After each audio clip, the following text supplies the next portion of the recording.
मैं रवि कुमार, स्वागत है आपका रेनेशा आईएएस में। आज शुक्रवार है और कल शनिवार है ना। फिर से रिजल्ट की संभावनाएं जागृत हुई हैं 7th जेपीएससी की। मुझे पता है कि आप लोग काफ़ी तनाव में हैं, मैं पूरी तरह से समझ सकता हूं, है ना। और आज या कल शुक्रवार और शनिवार को जेपीएससी हो या यूपीएससी हो, बीपीएससी हो, रिजल्ट की अत्यधिक संभावनाएं रहती हैं, है ना। तो इस वीक भी आप वेट कीजिए, कल रात 8 बजे तक समय है ना। और जो टेंशन होना है वो तो होगा ही, है ना। लेकिन पॉजिटिवनेस को कभी मत छोड़िए, भरोसा रखिए कि आपने मेहनत किया है, क्योंकि सारे स्टेज को आपने क्लियर किया है। इंटरव्यू का स्टेज बचा हुआ है। हर जगह आपने, हर लेवल पर आपने सीरियसनेस को दिखाया है। आज आपका अधिकार है ना, पॉजिटिव होने का अपने रिजल्ट के प्रति। जितना पॉजिटिव रहिएगा रिजल्ट का संभावना उतना अधिक होगा। नेगेटिविटी से एकदम दूर रहिए। और जब सारे स्टेज, बहुत आप मेहनत कर लेते हैं, सारे स्टेज को क्रॉस कर अंतिम स्टेज पर जब आते हैं तो आपको पूरा हक होता है, ठीक है, कि आप आशा रखें अपनी सफलता के लिए। और निश्चित रूप से इसमें ईश्वर भी साथ देते हैं। इंतज़ार कीजिए, बहुत अच्छा होने वाला है आपके जीवन में। मेहनत किया है उसका फल ज़रूर मिलेगा, भरोसा रखिए।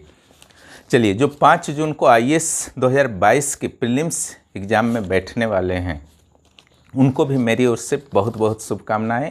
इस बार मैं तैयारी नहीं करा पाया, इच्छा तो थी 2022 के प्रीलिम्स की भी तैयारी कराने की, लेकिन चूँकि 7वें जेपीएससी के कारण मैं इधर काफ़ी बिजी था, इस कारण संभव नहीं था मेरे लिए। लेकिन जो भी देने जा रहे हैं, चाहे आप हिंदी मीडियम के हों, इंग्लिश मीडियम के हों, घबराने की ज़रूरत नहीं है। बेहतर वे में उत्तर को सिलेक्शन वहाँ पर कीजिए, और जो आसान प्रश्न है एक भी गलत मत कीजिएगा, अन्यथा रिजल्ट जो आपका ख़राब हो सकता है। आसान जो भी प्रश्न आसान प्रकृति के हैं, ट्रेडिशनल लेवल के हैं, तो सारे के सारे को बेहतर तरीके से सॉल्व कीजिए। और टफ वाले में एलिमिनेशन टेक्निक्स का प्रयोग कीजिए, अपने नॉलेज का प्रयोग कीजिए। जितना आपने दिन रात एक करके मेहनत किया है उसके माध्यम से एलिमिनेट करने का प्रयास कीजिए। सीसेट हिंदी माध्यम के अभ्यर्थियों के लिए एक समस्या बना हुआ है। कहा जाता है कि 10-12 हज़ार रिजल्ट में मात्र 1,000 रिजल्ट जो है हिंदी माध्यम के अभ्यर्थियों का प्रीलिम्स में होता है, सिविल जो आईएएस प्रीलिम्स में होता है। निश्चित रूप से यह चिंताजनक है, जब इतने बड़े बड़े कोचिंग्स खुले हुए हैं, है ना, तमाम तरह के दावे किए जाते हैं, उसके बाद भी रिजल्ट नहीं आना चिंतनीय है। लेकिन 1,000 तो आता है, एक तो पॉजिटिव है। आपको सीसेट से भी नहीं घबराना है। जो भी आपने पढ़ा है उसमें प्रयास कीजिए, वहाँ क्वालिफाइंग ही ना है, किसी तरीके से प्रयास कीजिए कि क्वालिफाइंग सेक्शन को आप क्रॉस कर जाएं। अत्यधिक तनाव मत लीजिए। पैराग्राफ वाले क्वेश्चंस में ज़्यादा से ज़्यादा सही करने का कोशिश कीजिए। निष्कर्ष हुआ, पूर्वधारणा हुआ, है ना। मैथ्स और रीजनिंग वाले सेक्शन में जो इजी रहते हैं उनको ज़रूर सॉल्व कीजिए, तो अपने आप जो है आप क्वालिफाई कर जाइएगा। पैराग्राफ में क्वेश्चन को पहले पढ़ लीजिए, उसके बाद पैराग्राफ को पढ़ने का प्रयास कीजिए, तो ज़्यादा बेहतर परिणाम मिलेगा। और आईएएस 2023 के लिए मैं अक्टूबर से क्लासेस शुरू करूंगा। दोनों पेपर को यहाँ पर मैं करवा दूंगा, सीसेट और पेपर 1, है ना। उससे काफ़ी आपको हेल्प मिलेगा, क्योंकि मेरा तरीका जो है पूरी तरह से अलग होगा। जिस तरीके से 7th जेपीएससी की तैयारी, पीटी और मुख्य परीक्षा की मैंने अलग तरीके से कराई, स्टूडेंट को मात्र 3 महीना में ही यही रणनीति का ही महत्व होता है सिविल सेवा में, है ना। उचित रणनीति के कारण मैंने मटेरियल दिया, बुक का टेंशन उनको नहीं रहने दिया।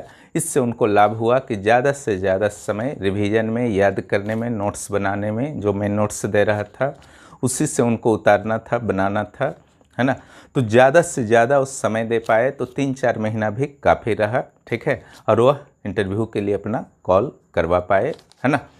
तो वहाँ पर भी उचित रणनीति अपनाई जाएगी आईएएस 2023 प्रीलिम्स एग्जाम के लिए, जिसका लाभ आप लोगों को, झारखंड के अभ्यर्थियों को निश्चित रूप से मिलेगा। अब जेपीएससी फाइनल रिजल्ट पर तो मैं चर्चा कर ही चुका हूँ। रिजल्ट आएगा, बहुत जल्द आएगा, इंतज़ार कीजिए। और जो एसएससी सीजीएल वाले जो भी तैयारी कर रहे हैं, आपको खुद फील हो रहा होगा कि पेपर 3 कितना वास्ट है ना। उसके लिए आप लोगों को समय चाहिए था। किसी भी रूप में अगर समय मिल रहा उसका भरपूर यूज कीजिए। अनावश्यक रूप से परेशान होने की ज़रूरत नहीं है ना। जेपीएससी मुख्य परीक्षा पर आज स्पेशली मैं चर्चा करने वाला हूँ। देखिए, जेपीएससी मुख्य परीक्षा प्रीलिम्स पर तो बहुत लोगों को भरोसा होता है कि मैं क्लियर कर लूँगा, लेकिन मुख्य परीक्षा के नाम से सारा भरोसा विश्वास जो है टूटने लगता है। और कई बार ऐसा भी होता है कि बार बार प्रीलिम्स क्लियर करने के बाद भी मुख्य परीक्षा जो है एक बाधा बना हुआ रहता है, जबकि कैंडिडेट अच्छे होते हैं, मेहनती होते हैं, उनको समझ में भी नहीं आता कि आखिर क्या हो रहा है ना, कि हमारा जो है मुख्य परीक्षा का रिजल्ट बार बार रुक जा रहा है। ठीक है, जब ऐसे प्रश्न मन में उठने लगे तो निश्चित रूप से आपको एक बेहतर गाइडर की ज़रूरत है, क्योंकि जब आप मैदान में अकेले दौड़ते हैं है ना, तब आपको पता नहीं चलता है कि मैं हार रहा हूँ कि जीत रहा हूँ, है ना। तो अगर आप इंस्टीट्यूशनल सपोर्ट लेते हैं, अच्छे गाइडर का सपोर्ट लेते हैं, तो निश्चित रूप से इन प्रश्नों का उत्तर आपको मिलने लगता है कि आखिर क्या कमी रह जाती है जो हमारा इंटरव्यू कॉल नहीं हो पाता है। ठीक है, निश्चित रूप से सपोर्ट लीजिए, क्योंकि समय बहुत कम होता है लाइफ में। और 11वें जेपीएससी में जिनका भी इस तरह का प्रॉब्लम है, या फ्रेशर कैंडिडेट्स आप क्यों ना हो, है ना, फर्स्ट चांस में ही क्लियर करने का टारगेट कीजिए। ये दिमाग में मत रखिए कि इस बार पीटी क्लियर कर लेंगे, अगला बार मेंस, उसका अगला बार जो है इंटरव्यू। कोई ज़रूरत नहीं है, एक ही राउंड में सब हो जाएगा। थोड़ा सा मेहनत कीजिए और रणनीति के साथ। और सिंपल सा बात है, अगर आपको कुछ समझ में नहीं आता है तो रेनेसा आईएएस को ज्वाइन कर लीजिए, है ना। वहाँ पर मैं बहुत ही पर्सनली लेवल पर केयर करते हुए आप लोगों को लेकर के चलता हूँ, जो जुड़े हुए हैं इस चीज़ को समझते हैं। और जो भी सिविल सेवा का डिमांड है, यानी कि भरपूर राइटिंग प्रैक्टिस, है ना, वो करवाता हूँ और आपसे लगातार जुड़े हुए रहता हूँ, है ना। यानी कि सिर्फ नोट्स वहाँ पर मैं दे रहा हूँ ये मैटर नहीं करता है, बल्कि ये मैटर करता है कि नोट्स को कैसे पढ़ना है, उसके बारे में कंसेप्ट कैसे क्लियर करना है, उसको विस्तारित मन में कैसे करना है, हर चीज़ को मैं अपनी ओर से समझाने का प्रयास करता हूँ, है ना। तो वहाँ पर काफ़ी लाभ होगा। आप ज्वाइन कर सकते हैं 9661163344 पर मुझे मैसेज कर। अब यहाँ पर 11वें जेपीएससी का वैकेंसी का मत वेट कीजिए। टारगेट आपका है तो फिर वैकेंसी का क्या मतलब है ना। प्रीलिम्स का अगर तैयारी है तो मुख्य परीक्षा का तैयारी कर लीजिए, आप ऑफिसर बन गए। जेपीएससी आज है कल आपकी अनुशंसा करेगा ही, है ना। प्रीलिम्स का भी नहीं तैयारी है तो प्रीलिम्स का तैयारी कीजिए, मुख्य परीक्षा का तैयारी कीजिए, है ना। वहाँ इंटरव्यू का भी मैंने नोट्स दे दिया था, बैठने में नहीं दिया किन्हीं को, है ना। 1.5-2 माह जो भी समय मिला, एक दिन का मैंने यूज किया। राइटिंग प्रैक्टिस इंटरव्यू में भी मैंने कराया। इसका परिणाम था सीधे सीधे कई प्रश्न जो थे आ गए इंटरव्यू में बहुत सारे कैंडिडेट के, है ना। और वे आराम से बोलने में सक्षम रहे। बहुत सारे के पूरे अगर नहीं भी आए तो 50-60% भी आए। और उन सबसे बड़ी बात थी कि उनको बोलने का तरीका आ गया, इतना बुलवाया गया उनको, मॉक इंटरव्यू लिया गया। ऐसे भी डेली क्लास होता था यूट्यूब में जो मैं देता था, उसके अलावा भी उसमें भी उनसे बुलवाया जाता था, है ना। पॉइंट्स को बार बार लिखवाया गया, डिस्ट्रिक्ट के बारे में अच्छी तरह से तैयारी कराया गया, उनके बायोडाटा के बारे में, उनके सर्विस के बारे में, है ना। इसका बहुत ज़्यादा लाभ जो है इंटरव्यू बोर्ड में मिला। सबसे बड़ा जो लाभ मिला मेरे विचार से, वो कॉन्फिडेंट होकर के इंटरव्यू रूम में गए और निश्चित रूप से उनके अच्छे मार्क्स आएंगे। इसका लाभ मिलेगा जब वो 1.5 माह तैयारी किए हैं, और जो अगर नहीं किए हैं, अगर तुलना कीजिएगा तो उनके मार्क्स अच्छे आएंगे जो पहले से तैयारी कर रहे थे। मेरे पास मेंबर थे या नहीं थे, लेकिन अगर सीरियसली कोई भी तैयारी कर रहे थे, लगातार चैन से नहीं बैठे थे मुख्य परीक्षा देने के बाद, उनका ज़्यादा बेहतर मार्क्स रहेगा। सिंपल सा ये है ना। और अगर मुख्य परीक्षा की बात की जाए तो क्या रणनीति हो, है ना, कि आपको विश्वास हो जाए कि हमारा जो है क्लियर हो जाएगा मुख्य परीक्षा। तो यहाँ पर देखिए 4 पेपर हैं। टोटल कितने पेपर हैं? 4 पेपर हैं। पेपर जीएस के, साहित्य की क्लासेस अभी मैं नहीं दे पा रहा हूँ। हिंदी साहित्य आज या कल जब भी संभव होगा हमारे लिए ज़रूर शुरू होगा, लेकिन बाकी साहित्य को शुरू करने का कोई सा प्लान नहीं है। किसी भी अच्छे गाइडर से या खुद कर सकते हैं तो उसे आपको कर लेना है। जो भी साहित्य आपने रखा है सोच समझ करके चुनिएगा साहित्य को। तो बाकी जो रहा 4 पेपर, पेपर 3, पेपर 4, पेपर 5 और पेपर 6, जिसमें पेपर 3 हिस्ट्री और ज्योग्राफी है ना, सबसे बड़ा चुनौती है ये आपके लिए, है ना, हिस्ट्री एंड ज्योग्राफी। अभी हिस्ट्री से ही मैंने शुरू करवाया है नए बैच में, है ना। मध्यकालीन रणनीति वही रहेगी जो पिछली बार थी हमारी, यानी कि मध्यकालीन भारत एंड झारखंड का इतिहास। क्लियर? मध्यकालीन भारत और झारखंड के इतिहास से एक भी टॉपिक नहीं छोड़ना है, जिससे हमारा 80 मार्क्स का प्रश्न जो है लॉन्ग क्वेश्चन बन जाए। शॉर्ट लॉन्ग जो आना है आते रहे, है ना। उसके अलावा जो हमारी रणनीति सेकेंड लेवल का रहता है कि मॉडर्न और जो आपका एंशिएंट हिस्ट्री से इम्पोर्टेंट जो मुझे प्रतीत होता है वो मैं कंप्लीट करा दूंगा, है ना। पिछली बार मॉडर्न को मैं टच नहीं कर पाया था, लेकिन एंशिएंट को मैंने टच किया था। तो वहाँ पर से सिंधु घाटी की विशेषता को मैंने कराया था तो आ गया था। तो 3 संभावना वहाँ बन गया था। जिनको भी ताना भगत वाले राष्ट्रवादी आंदोलन जो झारखंड का सेक्शन था वहाँ दिक्कत हुआ, उन्होंने सिंधु घाटी वाले को टच कर लिया। वहाँ शेरशाह की उपलब्धि तो बहुत ही बेहतर वे में उन लोगों ने बार बार लिखा था। एक ही क्वेश्चन को कई बार मैं प्रैक्टिस अलग अलग रूपों में करवा देता हूँ, बुलवाता भी हूँ, है ना। बोलने का भी प्रैक्टिस करवाता हूँ क्योंकि हर चीज़ ज़रूरी है याद करने के लिए। तो हिस्ट्री के लिए ये रणनीति हुआ। ज्योग्राफी का फिर वही रणनीति रहेगा, फिजिकल ज्योग्राफी एंड झारखंड का ज्योग्राफी, है ना। रहा इंडियन ज्योग्राफी, मैं नहीं चाहता कि रटने में व्यस्त रहें इतने बड़े सिलेबस को। इंडियन ज्योग्राफी में थोड़ा सा तो रटना होगा, है ना। हालांकि फिजिकल ज्योग्राफी में किन्हीं को मैं समस्या नहीं आने देता हूँ, पूरी तरह से समझा देता हूँ, लेकिन फिर भी किन्हीं को दिक्कत है तो उनके लिए इंडियन ज्योग्राफी भी इस बार ऑप्शन रहेगा। लेकिन मेरी यही सलाह रहेगी कि फिजिकल ज्योग्राफी एंड झारखंड का भूगोल कीजिए और साथ में इंडियन ज्योग्राफी का बी और सी सेक्शन जो है वहाँ पर कम से कम 10-10 टॉपिक मैं करवा दूँगा, है ना। तो उससे आप जो है पूरी तरह से सेफ हो जाइएगा।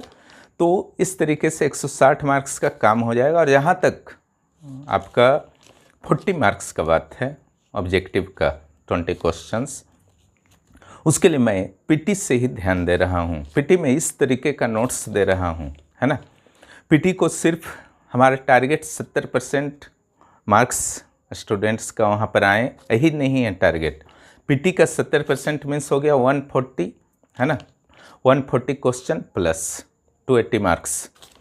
लेकिन यही 70 का टारगेट जो है मुख्य परीक्षा में भी रखना है। 160 मार्क्स जो होता है उसमें 170 तब ही आएगा जब पीटी आपका ज़बरदस्त तरीके से स्टडी करवाया जाएगा। तो पीटी में ही मैंने लक्ष्य रखा है। और मुख्य परीक्षा में ऑब्जेक्टिव टेस्ट, वीकली टेस्ट और डेली वीसी में मैं तो पूछता ही रहता हूँ बहुत सारे प्रश्न।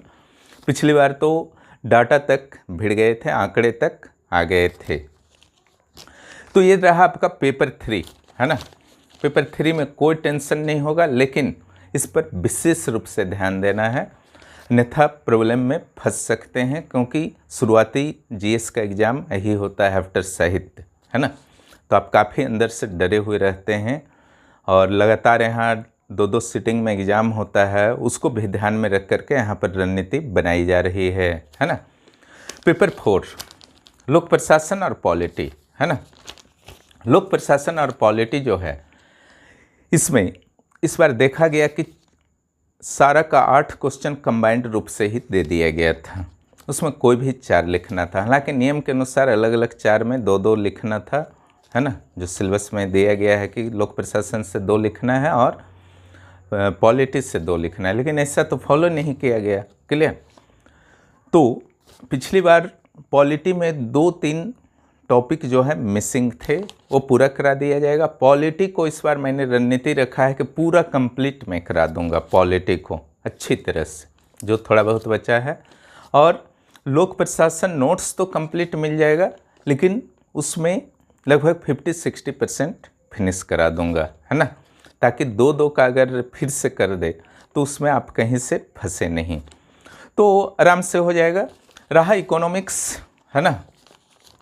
इकोनॉमिक्स बहुत बेहतर वे में पिछली बार कराया गया था, 90% सेक्शन को मैंने कवर करा दिया था, है ना। इधर जो 1 साल का डाटा है, कुछ चेंजिंग हुए हैं झारखंड में, इंडिया लेवल पे, इंटरनेशनल लेवल पे, जहाँ जहाँ ज़रूरत पड़ेगी उस नोट्स को जो है अब अपडेट कर दिया जाएगा, ताकि आप इस मुख्य परीक्षा के दौड़ में किसी से पीछे ना रहें, ठीक है। आप लोगों को भी इकोनॉमिक्स जो है अपडेट रखना है, और कोई बुक उपलब्ध नहीं है, सिंपल सा बात है ना। इकोनॉमिक्स का हो, झारखंड का सिलेबस के अनुसार कोई भी बुक उपलब्ध नहीं है, ये स्थिति आपका है। अगर आप हिस्ट्री लेने को बैठते हैं, हिस्ट्री लेकर के बैठते हैं, गाइड से पढ़िएगा, पास नहीं कीजिएगा। और अगर अच्छे राइटर से पढ़िएगा तो एक ही चारा है कि खुद नोट्स बनाइए, उसके बाद पढ़िए। अन्यथा सिंधु घाटी सभ्यता का ही 30-40 पेज में, 50 पेज में आपका चैप्टर्स हुआ करता है। वैदिक काल का, उत्तर वैदिक काल का अलग, आपका ऋग वैदिक काल का अलग, है ना। तो बहुत ही टाइम टेकिंग होने वाला है। इसी से बचाने के लिए, है ना, शुरू में ही मैंने निर्णय लिया था कि स्टूडेंट्स को नोट्स देना है और कैसे उसको विस्तारित करना है वो मैं क्लासेस के दौरान समझा देता हूँ। उत्तर कैसे लिखना है उससे मैं समझाता रहता हूँ, है ना। इससे क्या होता है कि आपका विचार जो है, थॉट्स जो है, धीरे धीरे ओपन हो जाते हैं। फिर शायद ही किसी राइटर के बुक की ज़रूरत भविष्य में आप लोगों को पड़े, है ना। इकोनॉमिक्स बहुत सारा सेक्शन है ना, और सबसे टफ पार्ट्स कभी कभी स्टूडेंट्स के द्वारा इसे माना जाता है। हालांकि इकोनॉमिक्स साइंस को मैं थोड़ा इजी मानता हूँ जेपीएससी के सिलेबस के अनुसार, क्योंकि ज़्यादा समय जो लगता है हिस्ट्री, ज्योग्राफी, पॉलिटी और पब्लिक एड में लगता है। इसलिए क्योंकि जो इकोनॉमिक्स साइंस है दोनों साइंटिफिक है, हालांकि उधर भी मैंने साइंटिफिक सेक्शन को ही चुना है ना। चाहे मध्यकालीन भारत हो, फिजिकल ज्योग्राफी हो, कम से कम आपको रटना पड़े, इसलिए मैंने उस तरीके से नोट्स भी बनाया है, उसी तरीके से समझाता हूँ, उसी तरीके से उत्तर लिखवाता हूँ, ताकि आपको याद करने की जगह समझ शक्ति जो है आपका ज़्यादा से ज़्यादा डेवलप हो सके। उस पर मैं विशेष रूप से ध्यान दिया हूँ इधर, है ना। लेकिन इकोनॉमिक्स साइंस का जहाँ तक बात है तो सिंपल है। यहाँ पर सबसे अच्छी बात है कि ये पूरी तरह से साइंटिफिक है, समझना है ना। राष्ट्रीय आय जैसे इस बार आया था, पूरी तरह से समझने पर है। जो मैंने नोट्स दिया था डिटेल में, है ना, अच्छी तरह से बार बार उसको मैंने प्रैक्टिस करा दिया था, तो बहुत बेहतर लिख करके सारे लोग आए, है ना। या कोई भी सेक्शन हो तो रटने वाला सेक्शन बहुत कम है। अधिकांश जो है, चाहे आर्थिक सुधार का सेक्शन हो या जो आपका झारखंड के कृषि वाले सेक्शन हो साइंस में, ठीक है, या झारखंड का इकोनॉमिक्स सेक्शन हो, है ना, तो कहीं कहीं कुछ फैक्ट्स आपको पढ़ना पड़ेगा। लेकिन मुझे ये प्रतीत हुआ है कि किसी भी जो भी कैंडिडेट हैं जेपीएससी के, उनको इसमें समस्या नहीं आती है कि याद करना है, प्रैक्टिस करना है, समझाने से नहीं समझते, सब कोई प्रॉब्लम नहीं है। यहाँ के जो कैंडिडेट की सबसे बड़ी समस्या है कि अच्छा मटेरियल नहीं मिलता है ना, और उस मटेरियल को कैसे पढ़ा जाए उसको अच्छी तरह से बताने वाला कोई नहीं होता है। तो उनका मेहनत जो होता है वो बार बार ट्रैक चेंज करने के कारण मेहनत सही मंजिल की ओर नहीं जा कर के भटकाव काफ़ी लिया हुआ होता है, जिसके कारण मुख्य परीक्षा आते आते वो अपनी तैयारी को ही कभी पूर्ण नहीं कर पाते। यही सबसे बड़ी समस्या है ना, बार बार मटेरियल चेंज करना, ठीक है। लेकिन यहाँ पर आपको किसी भी तरह का धोखा, फरेब, इस सब का समस्या का सामना नहीं करना पड़ेगा। फीस भी इतना रखा जाता है, यहाँ पर फ़ी भी इतना रखा जाता है कि जो आपके लिए पूरी तरह से सहनीय हो, अफोर्डेबल हो, है ना, ताकि आप अपने सपने को, सिविल सेवा में जाने का सपने को पूर्ण कर सकें अगर आप मेहनती हैं, ठीक है। साइंस सेक्शन, साइंस में लाइफ साइंस तो इतनी अच्छी तरह से पढ़ा दिया गया था कि खुद स्टूडेंट को भी, वहाँ पर मेंबर्स को ही फील हो रहा था कि कोई भी क्वेश्चन आ जाए उस सेक्शन से, चाहे स्ट्रक्चर आ जाए, डीएनए से आ जाए, कुछ भी आ जाए, सब सारे प्रश्नों को लिखने में वो सक्षम थे। हालांकि विटामिन दिया गया और उसमें भी बहुत बेहतर प्रदर्शन करके उन्होंने आया, क्योंकि विटामिन का भी मैंने 8-10 पेज का नोट्स दिया था, है ना। अब बार बार उसको प्रैक्टिस भी मैंने करवाया था। और रहा बात आपका फिजिक्स सेक्शन का, है ना, केमिस्ट्री तो नहीं है, फिजिक्स सेक्शन है। तो फिजिक्स में तो बस थोड़ा सा मेहनत का ज़रूरत है ना, उससे कोई विशेष टेंशन है नहीं। ग्रुप ए वाले सेक्शन में थोड़ा बहुत टेंशन जो है आपका झारखंड एग्रीकल्चर है, तो उसका बहुत ही बेहतर नोट्स उपलब्ध है ना, उसका बस टेस्ट का आयोजन मैं कर देता हूँ बेहतर वे में और उसको अपडेट में कर दूँगा तो काम हो जाएगा। करेंट आंकड़ा के साथ केवल अपडेट करना है।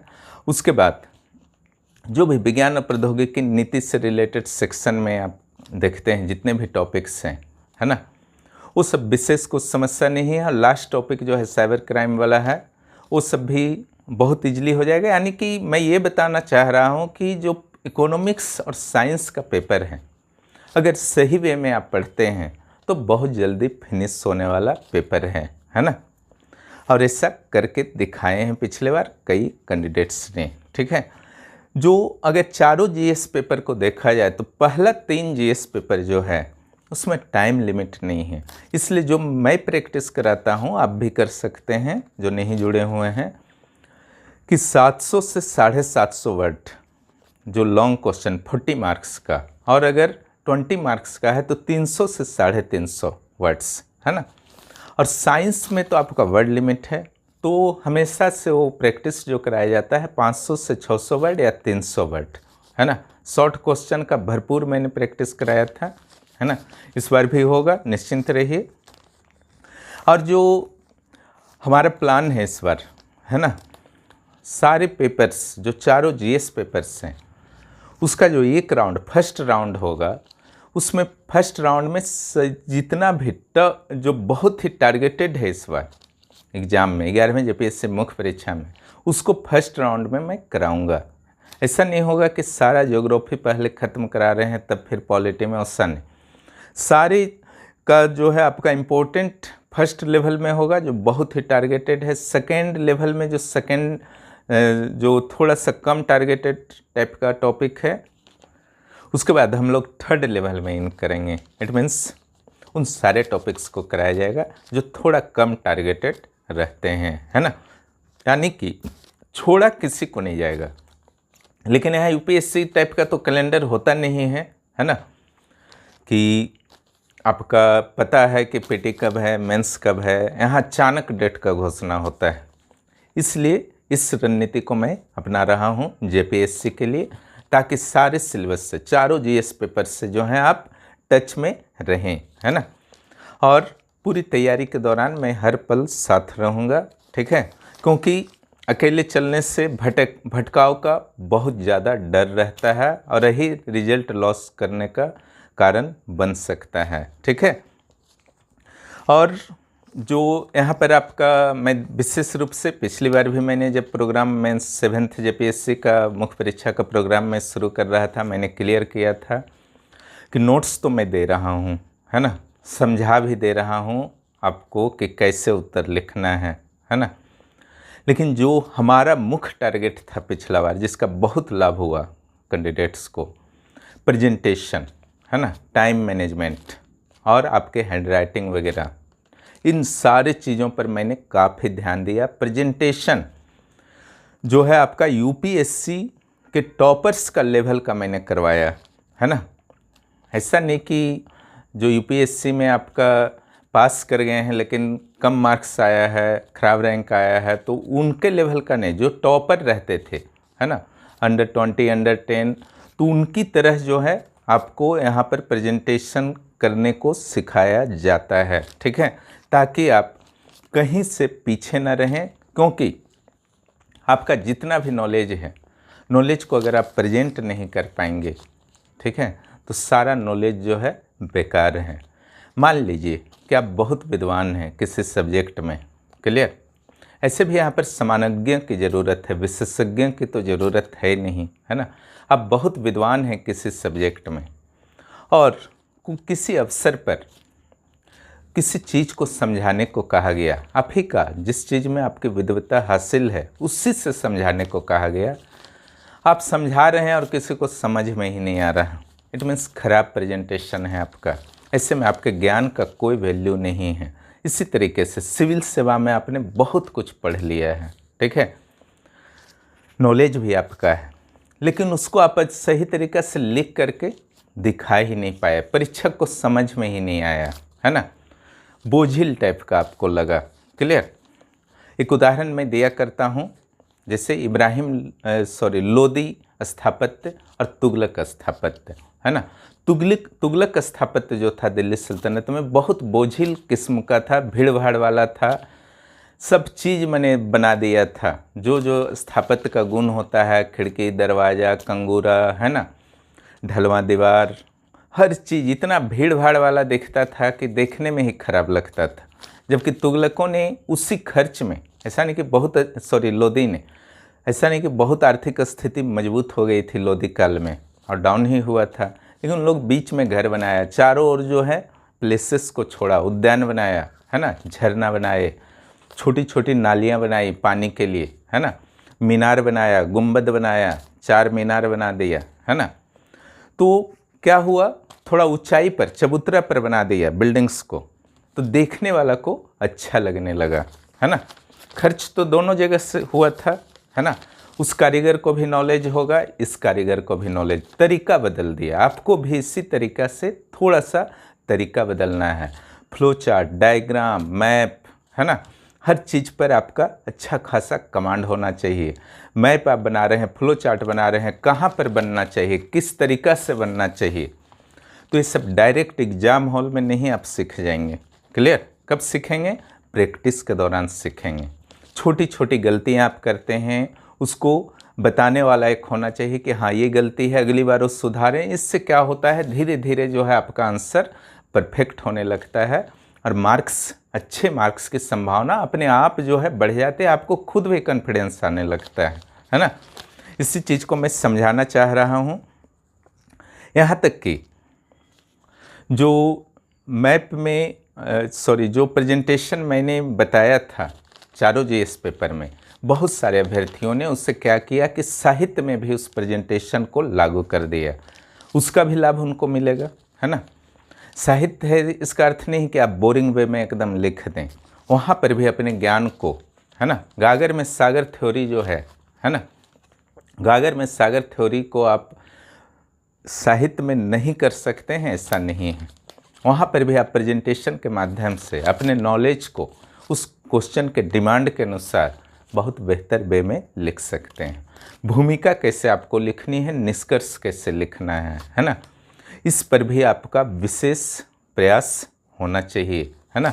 भूमिका निष्कर्ष जरूर पढ़ते हैं परीक्षक, और जो मेन बॉडी पार्ट है, बीच वाला पार्ट है, ये आपका उत्तरदायित्व है। आपका प्रेजेंटेशन पर निर्भर करेगा कि परीक्षक पढ़ेंगे या नहीं, है ना।